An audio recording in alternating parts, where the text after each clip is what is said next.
नमस्कार एंड सत श्री अकाल। स्वागत है आप सभी का in part 3 of competency based questions of chapter pair of linear equation in two variables. दोबारा से बता दूं दोस्तों, इन वीडियोस का फायदा क्या है, आप लोगों को सोचना कैसे है वो समझ आएगा, आपकी कॉम्पिटेंसी बिल्ड हो रही है, आप लोग कंफर्ट जोन के बाहर थोड़ा सा अपने आप को धक्का मार रहे हो, थोड़ा सा अनकंफर्टेबल फील कर रहे हो, थोड़ा सा बेटा नए टाइप के सवालों के बारे में सोच रहे हो, समझ रहे हो, तो यार आप लोग बेटर तरीके से अपने आप को बोर्ड एग्जाम के लिए भी प्रिपेयर कर रहे हो और 11th 12th में भी भाई तुम्हारी जर्नी बहुत स्मूथ रहने वाली है अगर तुम इन लेक्चर्स को रेगुलरली देख रहे हो तो। बेटा आज का जो वीडियो है वो वर्ड प्रॉब्लम्स के अराउंड चलने वाला है। मैं इंपॉर्टेंट वर्ड प्रॉब्लम्स कराऊंगा और वीडियो को एंड तक देखना बहुत जरूरी है। यहां से बेटा आप लोगों का 5 नंबर का या फिर 3 नंबर का सवाल बोर्ड एग्जाम में आता ही आता है। तो पहला सवाल है बेटा, एज रिलेटेड वर्ड प्रॉब्लम्स काफी पूछी जाती हैं, ऑलमोस्ट हर 2 साल में आप समझ सकते हो कि बेटा इस टाइप की प्रॉब्लम रिपीट होती है।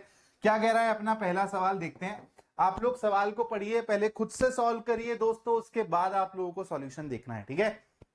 तो एकदम बेसिक टिपिकल पीवाईक्यू है आपका, लेकिन आराम से हम लोग इसके अराउंड के कॉन्सेप्ट अपने दिमाग में डालते हुए चलेंगे। सुमित नाम का एक प्राणी है बेटा जो कि 3 गुना बड़ा है अपने बच्चे से, 3 times as old as his son। 5 साल बाद क्या होता है बेटा, यहां पर एक चीज ध्यान रखना, लेटर की जगह एक और वर्ड हेंस भी यूज होता है, ठीक है। 5 years later, 5 years afterward, 5 years hence, अगर आपको ये वर्ड्स दिखते हैं इसका मतलब है कि आपको 5 साल फ्यूचर में चला जाना है, आगे चला जाना है। He shall be 2.5 times as old as his son। How old is Sumit at present, तो बेटा प्रेजेंट एज बतानी है अपने को। तो यार यहां पर सबसे पहले आप लोगों को ना अज्यूम करना पड़ता है वेरिएबल को। अब मैं एक काम कर सकता हूं, यहां पे सुमित की एज को x मान सकता हूं, तो उसके बच्चे की एज क्या हो जाएगी x/3। अब मैं तुमको दोबारा से ये चीज सिखा रहा हूं जो मैंने तुमको पहले भी सिखाई हुई है बेटा, कि तुम लोग ना जबरदस्ती फ्रैक्शन मत इन्वॉल्व किया करो, क्योंकि हमारा दिमाग फ्रैक्शन के अराउंड थोड़ा सा स्लो काम करता है। तो एक दूसरे बच्चे ने बताया कि सर आप एक काम करो ना, बच्चे की एज x मान लो तो सुमित की एज 3x हो जाएगी। मेरा आंसर नहीं चेंज होने वाला, लेकिन मेरी कैलकुलेशन थोड़ी सी इजी हो जाएगी, मेरे दिमाग में बेटा थोड़ी सी ज्यादा संतुष्टि हो जाएगी बस। तो इसकी एज, बच्चे की एज अगर x है तो सुमित की 3x है, ये प्रेजेंट सिनारियो है। अब 5 साल आगे बढ़ा दो, जैसा क्वेश्चन में कह रहा है वैसा कर लो। अगर मैं सुमित की एज में 5 साल बढ़ा देता हूं तो बेटा सुमित की एज ये हो जाएगी, और अगर मैं बच्चे की एज में 5 साल बढ़ा देता हूं तो बच्चे की एज ये हो जाएगी। बोलो, और बोला क्या है, 5 साल बाद he shall be 2.5 times, 2.5 means 2.5 which is equal to 5/2। तो ये जो हो जाएगा बेटा, ये 5/2 ऑफ दिस हो जाएगा सिंपली। बस क्या करना है, क्रॉस मल्टीप्लाई कर देते हैं और x की वैल्यू सॉल्व कर लेते हैं, वहां से अपने को 3x पता चल जाएगा। तो ये हो जाएगा बेटा क्रॉस मल्टीप्लाई करके 6x plus 10 is equal to 5x plus 25। अभी तो बेटा मैं आप लोगों का पेज बना रहा हूं, अभी जब 2 महीने 3 महीने जब हम ऐसी ही बेसिक लेवल की कॉम्पिटेंसी डेवलप कर लेंगे ना, तो मैं आपको और तबाही सवाल कराऊंगा। वो बोर्ड एग्जाम के पॉइंट ऑफ व्यू से भले ही आपको रेलेवेंट ना लगे, लेकिन आप जब वो सवाल करोगे और आप जो सीख रहे होगे ना, जो आप बेसिक चीजें बिल्ड कर रहे होगे, वो अगर तुम 11th 12th में बेटा मेडिकल स्ट्रीम में जाते हो, नॉन मेडिकल स्ट्रीम में जाते हो, कॉमर्स विद मैथ्स लेते हो, आर्ट्स विद मैथ्स लेते हो, जो भी चीज में अगर तुम्हारा मैथ्स फिजिक्स ऐसे सब्जेक्ट्स इन्वॉल्व होने वाले हैं तो तुमको बहुत हेल्प मिलेगी दोस्त। तो यहां पर अपन लोग सॉल्व कर लेते हैं, तो अपन को x की वैल्यू सीधा सीधा 15 आती हुई दिखाई दे रही है। तो ये बेटा बच्चे की एज हो गई, अपने को सुमित की एज पूछी थी जो कि 3x है, hence the answer will be 45। और यहां पर बेटा एक बारी हम लोग ना क्रॉस चेक भी कर लेते हैं कि अगर इसकी प्रेजेंट एज 45 है तो इसकी क्या है 15 है, 5 साल बाद इसकी हो जाएगी 50 और इसकी हो जाएगी 20। तो 20 को अगर मैं 5/2 से मल्टीप्लाई करूंगा तो मेरे को 50 ही मिलेगा। हाँ, मैंने कैलकुलेशन में कहीं पर भी एरर नहीं किया है। तो ऐसी बेटा एज रिलेटेड प्रॉब्लम्स तुमको पूछी जाती हैं। फिर एक बहुत ज्यादा इंपॉर्टेंट टाइप की प्रॉब्लम्स है जहां पर फिक्स चार्ज हो और एडिशनल चार्ज हो। ये बेटा लाइब्रेरी वाली प्रॉब्लम्स के नाम से भी फेमस है, तुम्हारी एनसीईआरटी में है लाइब्रेरी वाली प्रॉब्लम, और ये फेयर वाली प्रॉब्लम्स की तरह से भी ऐसे रिप्रेजेंट करी जा सकती है। मैं आपको समझाता हूं, केस बेस्ड क्वेश्चन यहां से बन सकता है। क्या कह रहा है सवाल बेटा, एक कोई मान लो कि ऑटो के ऊपर बात हो रही है, ठीक है, ऑटो चार्जेस के ऊपर बात हो रही है। तो बेटा तुम लोग ने देखा होगा जब भी तुम ऑटो में बैठते हो तो यार एक ना फिक्स चार्ज होता है, जैसे कि पहले 3 किलोमीटर का फिक्स चार्ज है और इसके बाद फिर वो चार्ज जो है बढ़ता चला जाएगा। तो एक ऑटो के चार्जेस के ऊपर बात हो रही है जिसमें आपका बेटा एक फिक्स चार्ज है, ठीक है, कि जैसे ही आप ऑटो में बैठे आपको ये फिक्स चार्ज देना पड़ेगा और उसके बाद आपका एडिशनल चार्ज है as per the distance that you are going, ठीक है, आपका एडिशनल चार्ज भी है as per the distance that you are going from that particular auto. अब ये अलग अलग सिटीज के लिए अलग अलग हो सकता है, तो वही सिचुएशन आपको दी गई है कि बेटा सिटी ए में क्या कहानी है कि अगर कोई बंदा 10 किलोमीटर ऑटो से जाता है तो उसको 75 रुपए देने पड़ते हैं, 15 किलोमीटर जाता है तो उसको 110 रुपए देने पड़ते हैं। सिटी बी में क्या हाल है, अगर वो 8 किलोमीटर जाता है तो उसको 91 रुपीज देने पड़ते हैं, अगर वो 14 किलोमीटर जाता है तो उसको 145 रुपीज देने पड़ते हैं। अब सवाल में आपसे क्या पूछ रहा है, there is some fix charge and additional charge, और आपको ये दोनों की दोनों चीजें दोनों सिटीज के लिए बतानी है। तो सबसे पहले बेटा हम लोग सिटी ए के साथ डील करते हैं, ठीक है, यहां पर हम लोग सिटी ए के साथ डील करेंगे, यहां पर हम लोग सिटी बी के साथ डील करेंगे।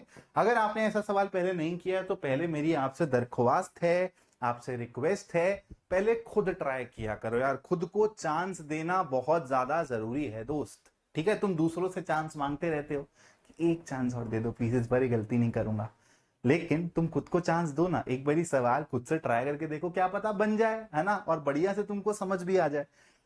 चलो भाई सिटी ए की बात करते हैं। तो भाई 10 किलोमीटर देखो यार, अब यहां पर ना मैं तुमको लॉजिकली सोचना सिखाता हूं क्योंकि सॉल्यूशन तुमको हर जगह मिल जाएंगे, मेरा काम है तुमको सोचना सिखाना। मेरे को एक बात बताओ, तुम एकदम देसी हो बेटा, युगांडा के किसी छोटे से गांव से तुम बिलोंग करते हो, ठीक है, मैं किसी भी स्टेट को कंट्री को डिमीन नहीं करना चाह रहा हूं, बस वैसे एग्जाम्पल के तौर पर ले रहा हूं कि युगांडा का कोई एकदम पिछड़ा हुआ विलेज है जहां पर कोई यूट्यूब, कोई तुम्हारी अच्छी खासी कोई एजुकेशन नहीं है, स्कूल्स नहीं है, कॉलेजेस नहीं है, लेकिन एकदम देसी तरीके से तुमको सोचना आता है कि भाई मैं लॉजिकल तरीके से सोच सकता हूं। तो एक शहर ए में अगर कोई 10 किलोमीटर चल रहा है तो वो 75 रुपए दे रहा है, 15 किलोमीटर चल रहा है तो वो 110 रुपए दे रहा है। तो उसके दिमाग में यही आएगा ना कि 5 किलोमीटर का कितना पैसा ज्यादा देना पड़ रहा है, 75 और 110 का डिफरेंस, जो कि हो जाएगा 35, ठीक है। तो इस तरीके से सोचो कि अगर कोई 5 किलोमीटर एक्स्ट्रा चला होगा, गया होगा, तो उसको 35 रुपए देने पड़े होंगे। तो क्या तुम यहां से यूनिटरी मेथड लगा के ये बता सकते हो कि 1 किलोमीटर चलने पे उसको कितने रुपए दिए गए होंगे, कितने रुपए देने पड़े होंगे, 7 रुपए देने पड़े होंगे। तो अब मेरी बात को समझने की कोशिश करना, जब कोई इंसान सिटी ए में 10 किलोमीटर चल रहा होगा, 7 रुपए उसको 1 किलोमीटर के देने पड़ रहे होंगे, तो 10 किलोमीटर के कितने देगा, 70 रुपए। दे कितने रहा है, 75। मतलब ये जो 5 बच गया ये फिक्स चार्ज था, जैसे ही वो ऑटो में बैठा उसके 5 रुपए लग गए, उसके बाद उसका एडिशनल किलोमीटर्स के हिसाब से एडिशनल चार्ज लगा। सेम चीज तुम यहां पर भी वेरीफाई कर सकते हो, ओरली सवाल कर दिया, अभी मैं इक्वेशन भी बना के करूंगा, टेंशन मत लो। 15 किलोमीटर चलना था उसको, अब 15 किलोमीटर के उसके पैसे कितने लगेंगे, 35 इंटू 3, क्योंकि 5 किलोमीटर के अगर 35 है तो 15 के 35 गुना 3 हो जाएंगे। यूनिटरी मेथड क्लास 7 में पढ़ा था तुमने, भूलना मत, है ना। तो ये हो जाएगा तुम्हारा किसके बराबर, 105 के बराबर। तो बचा हुआ 5 रुपए, यही तो फिक्स चार्ज था ना पहले वाले केस में भी। अब ये जो मैंने तुमको ओरली कराया है यही तुमको बुक्स में कैसे दिखेगा, लिखावट में दिखेगा, और तुमको भी लिखना है। लेकिन अगर यही क्वेश्चन ऑब्जेक्टिव में आ गया तो मैंने तुमको ट्रिक भी बता दिया कि करना कैसे है। सी डिफरेंस को डिफरेंस से इक्वेट करो, आपको अपना एडिशनल चार्ज मिल जाएगा, वहां से फिक्स चार्ज की तरफ आप पहुंच जाओगे। इक्वेशंस बनाते हैं बेटा फटाफट से। तो मान लेते हैं कि यार सिटी ए में मेरा जो फिक्स चार्ज है वो है एक्स और एडिशनल चार्ज पर किलोमीटर है वाई। तो 10 किलोमीटर में बेटा ऑब्वियस सी बात है मेरा फिक्स चार्ज तो होगा ही होगा, और 10 किलोमीटर के हिसाब से मेरा एडिशनल चार्ज कितना लगेगा, अगर वाई लग रहा है 1 किलोमीटर का तो 10 किलोमीटर का लगेगा 10 y, this needs to be equal to 75। और दूसरी इक्वेशन क्या बनेगी, x plus 15y is equal to 110। ये इक्वेशन 1, ये इक्वेशन 2, इसको आप एलिमिनेशन से बहुत इजीली सॉल्व करते हो, सब्ट्रैक्ट करो पहुंचोगे यहीं तक, बस मैंने डायरेक्टली दिखा दिया। सिटी बी के लिए आप मान लो कि यार आपका फिक्स चार्ज है एक्स डैश और आपका एडिशनल चार्ज पर किलोमीटर है वाई डैश। तो अब यहां पर दो इक्वेशंस कैसी बनेगी दोस्त, x plus 8 x dash plus 8 y dash is equal to 91, और दूसरी इक्वेशन कैसे बनेगी, x dash plus 14y dash is equal to 145। Again यहाँ पे सब्ट्रैक्शन से आप बड़े प्यार से एलिमिनेशन लगा सकते हो और आपको एक्स डैश और वाई डैश मिल जाएगा। सवाल समझ आ गया बेटा? चलो अब आती हैं बेटा डिस्टेंस प्रॉब्लम्स। ठीक है, डिस्टेंस प्रॉब्लम्स कैसी आएंगी, उससे कैसे डील करना है उस पर बात करते हैं। ये अच्छी प्रॉब्लम है, इसको बढ़िया से अपन लोग डिकोड करेंगे।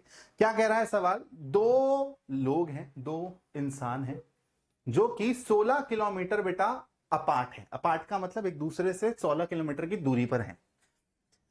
और ये लोग क्या करते हैं, जब ये एक दूसरे की तरफ टुवर्ड्स भागना चालू करते हैं तो ये 2 घंटे में एक दूसरे को मिल जाते हैं। मीटिंग पॉइंट क्या है क्या नहीं है इसको मेरे को ज्यादा नहीं सोचना है, बस मेरे को सिचुएशन को एनालाइज करना है कि मान लो कि एक इंसान यहां बैठा है, दूसरा इंसान यहां बैठा है। इनका ओरिजिनल स्टेट क्या है कि ये 16 किलोमीटर की दूरी पर बैठे हैं एक दूसरे से। बेटा यहां पर दिख रहा है ना, नहीं यार इसको थोड़ा सा नीचे कर देते हैं। ओ शिट, इसको ऐसे नीचे कर देते हैं, अब तो दिख रहा होगा। ठीक है, अब क्या हुआ बेटा कि ये पर्सन ए इसकी तरफ भागेगा और पर्सन बी भी इसकी तरफ भागेगा। तो जब ये एक दूसरे की तरफ भाग रहे हैं तो ये 2 घंटे में मिल जा रहे हैं। और फिर दूसरी चीज क्या लिखी हुई है बेटा, जब ये सेम डायरेक्शन में भाग रहे हैं, ध्यान से समझना मेरी बात को, जब ये सेम डायरेक्शन में भाग रहे हैं तो इनको 8 घंटा लग रहा है मिलने में। तो आपको दोनों की रिस्पेक्टिव स्पीड्स बतानी है।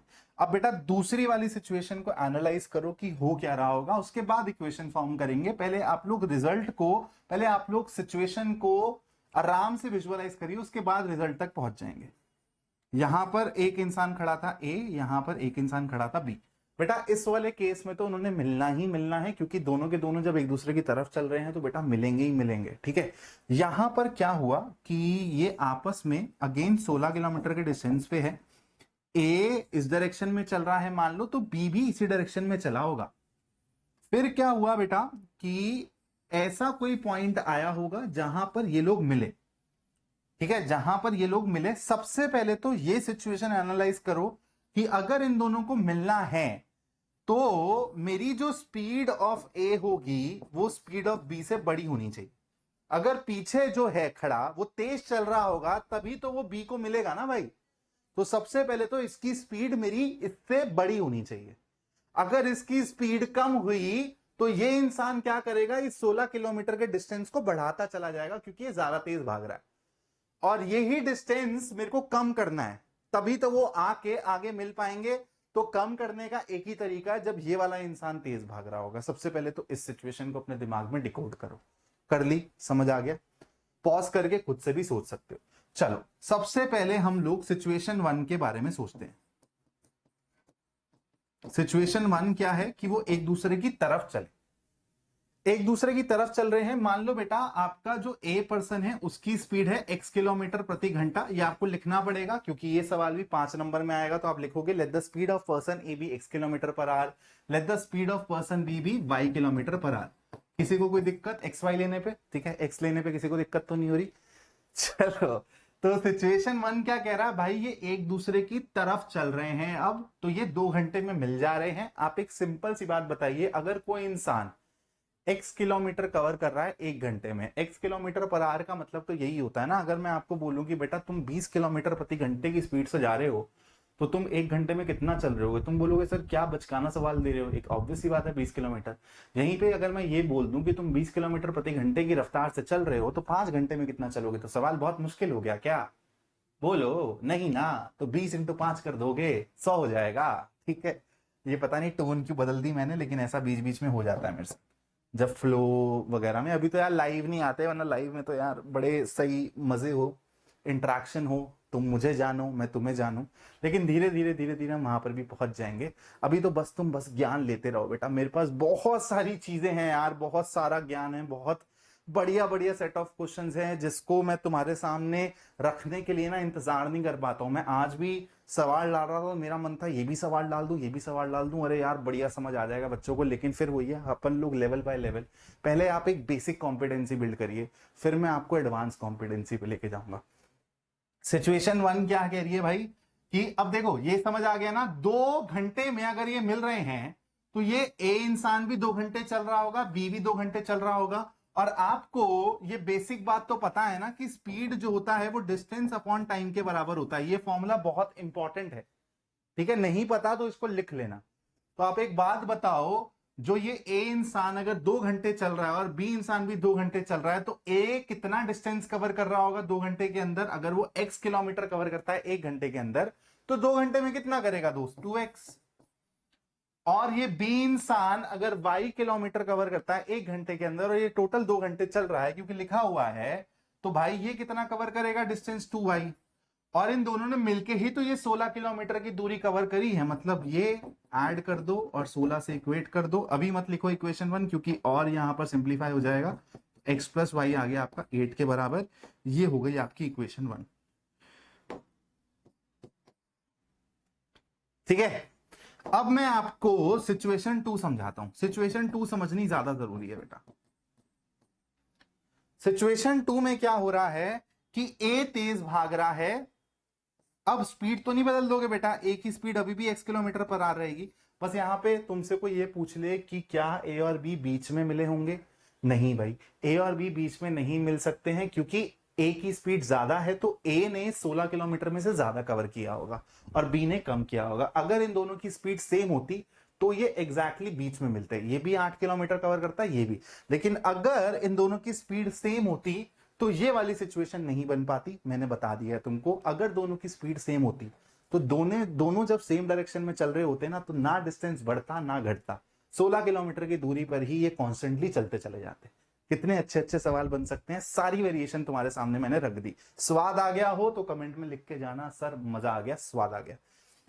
सिचुएशन 2 को समझते हैं, एनालाइज करते हैं। ये x किलोमीटर प्रति घंटा है बेटा, ये y किलोमीटर प्रति घंटे की रफ्तार से चल रही है 8 घंटे। ये जो है ना, ये बहुत क्रिटिकल इंफॉर्मेशन है कि 8 घंटे लगे हैं इस ए इंसान को ये 16 किलोमीटर की दूरी खत्म करने के लिए। समझ रहे हो कि ऐसे सोचो कि पीछे एक कोई वो भाग रहा है, मान लो कि आगे एक रूसी हुई गर्लफ्रेंड भाग रही है, पीछे बॉयफ्रेंड भाग रहा है। बॉयफ्रेंड क्योंकि भाई मनाना चाहता है अपनी गर्लफ्रेंड को, तेज भाग रहा है वो, और उसको ये जो दूरी है ये कवर करनी ही करनी है। तो उस तरीके से सिचुएशन को तुम विजुअलाइज करो तो तुमको समझ आएगा कि इसने 8 घंटे के अंदर वो दूरी मिटाई है। 8 घंटे के अंदर दूरी मिटाई है, तो चेक कर लेते हैं ना, ये 8 घंटे में कितना डिस्टेंस कवर करेगा।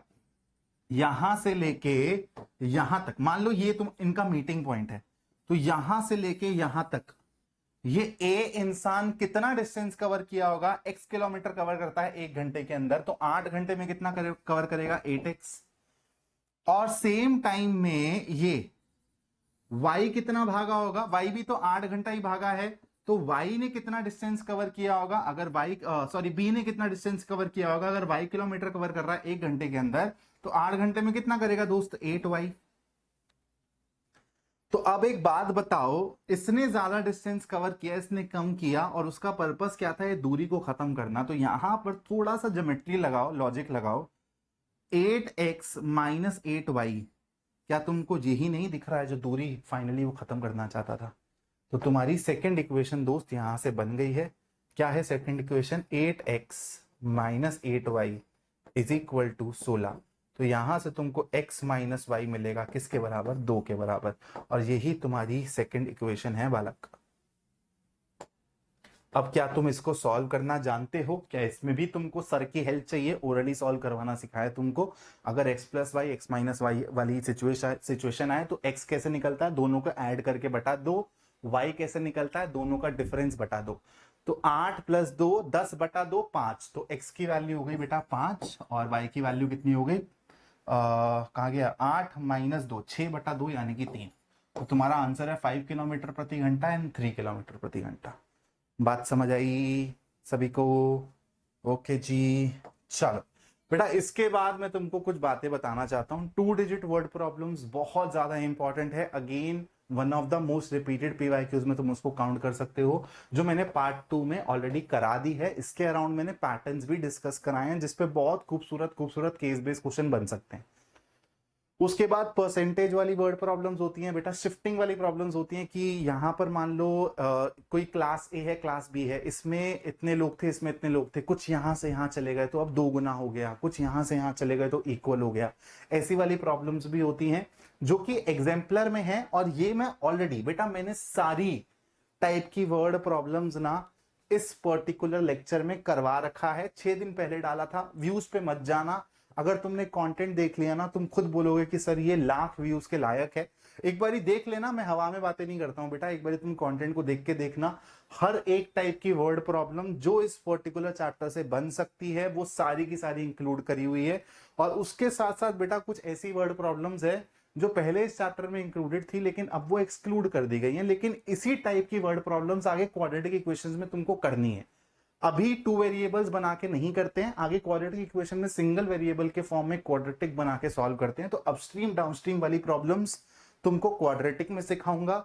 पाइप और टैप वाली प्रॉब्लम्स होती हैं वो भी तुमको क्वाड्रेटिक में सिखाऊंगा। टाइम वर्क वाली प्रॉब्लम्स, डिस्टेंस टाइम वाली प्रॉब्लम्स जो होती हैं, इनमें से कुछ प्रॉब्लम्स अब तुमको चैप्टर 3 के हिसाब से नहीं चैप्टर 4 के हिसाब से करनी है, तो वो नेक्स्ट ही है। तो मैं नेक्स्ट चैप्टर में इन वर्ड प्रॉब्लम्स को भी डिस्कस कर लूंगा, टेंशन बिल्कुल मत लेना। अब तुमको क्या करना है बेटा, इसके बाद तुम लोगों को सबसे पहले तो एक मैं होमवर्क देके जा रहा हूं, चाहो तो इसका स्क्रीनशॉट ले लो। इस प्रॉब्लम को खुद से सॉल्व करके कमेंट में आंसर चाहिए मुझे। इसके बाद तुम लोग ये वाला लेक्चर देख लेना, बहुत इंपॉर्टेंट है। फिर तुम्हारा चैप्टर 3 कंप्लीट है from practice point of view. कोई ऐसा सवाल नहीं होगा जो तुम्हारे सामने कोई रख दे और तुम बना ना पाओ। मेरा दावा बहुत क्लियर है, मैं कोई पेपर सेटर नहीं हूं, मैं पेपर लीक नहीं करता। मैं तुमको इस लायक बना दूंगा, जैसा सवाल वो पूछ ले। तुम बोर्ड एग्जाम छोड़ो, ओलंपियाड में बैठ जाना। तुम 11th 12th की जब तुम ऑफलाइन कोचिंग में जाओगे ना, अपने साथ के बच्चे देखोगे तो बच्चे तुमको बोल रहे होंगे अरे यार तेरे को ये सारी चीजें इतनी जल्दी कैसे कनेक्ट कर जा रही हैं, तू कैसे एकदम सारी इतनी जल्दी चीजें ग्रास्प कर दे रहा है। मेरे तो सर सब सर के ऊपर से जा रहा है, क्योंकि उस बच्चे ने अपनी फाउंडेशन बिल्ड नहीं करी है। तुमने मेहनत करी है, तुमको सोचना आता है, तुमको कॉम्प्लेक्स चीजें ऑलरेडी सोचनी आती हैं, तो जो भी एडवांस टॉपिक्स होंगे ना तुम जल्दी कैच कर लोगे और तुमको बाद में समझ आएगा कि गगन सर ने जो ये गेम रचा है ना वो तुम्हारे लिए कितना हेल्पफुल है। तो ये देख लेना दोस्त, होमवर्क प्रॉब्लम कर लेना, और जो ये कॉम्पिटेंसी की प्लेलिस्ट चल रही है ना इसको स्टार्टिंग से लेके एंड तक देखना है यार, कोई भी लेक्चर मिस मत करना, बस इतना कर दो मेरे लिए। उसके बाद तुमको पता है कि सर अपनी जी जान डाल देंगे इस चैनल पर तुमको बढ़िया तरीके से प्रैक्टिस करवाने के लिए। Thank you so much for watching this video. जय हिंद दोस्तों।